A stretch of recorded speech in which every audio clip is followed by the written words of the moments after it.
I teach residential construction for the Boise School District, and this is my classroom this year. Every year we build a house with high school students from all of the Boise high schools. One of the things that makes a house or a building, any kind of building, green is using the materials that are appropriate to the place. And in the Northwest, where we have an abundance of wood, wood is a very appropriate material to be using.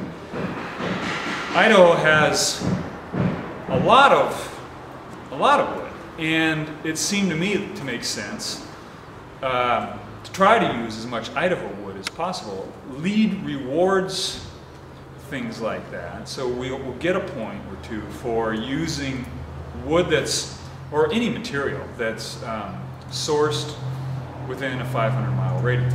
So a couple things that we don't make in Idaho that we had to source from somewhere else, but the majority of the wood in the walls, the floor, the roof, all comes from Idaho. Generally a house this size, 2,000 square foot, you're looking at $25,000 to $30,000 in lumber costs. And the additional cost for this one was anywhere between $1,000 and $1,500. So that's the impression that cost is the major driving factor for a lot of it.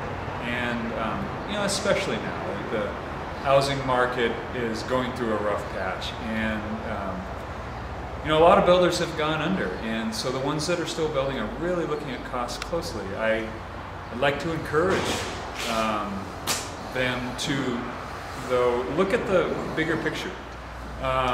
Every dollar that we send somewhere else isn't a dollar that we can use within this state. If we can keep our money in our state and build our own local economy, we'll all be better off. So it may cost a few pennies here and there, but in the long run, it's better for everybody. It's a great experience for the students, and that's why I enjoy it so much. It's not a very typical class.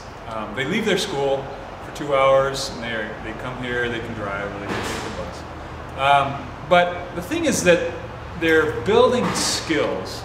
They're out in the real world. They're seeing how the real world works. There's a lot of subcontractors that come and go. There's deadlines that we have to meet. There's goals that we have to, or standards we have to adhere to. But beyond that, you've got 17 and 18-year-olds who are starting a project in September.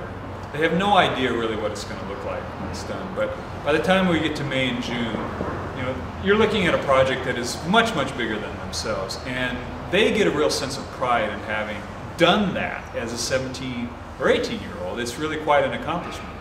And then at the very end of school, when the house is for sale, it's completed, and it's a great time of year for me because I get to see, you know, their pride, their understanding that they've built their skill level up and are ready to take that next step into adulthood.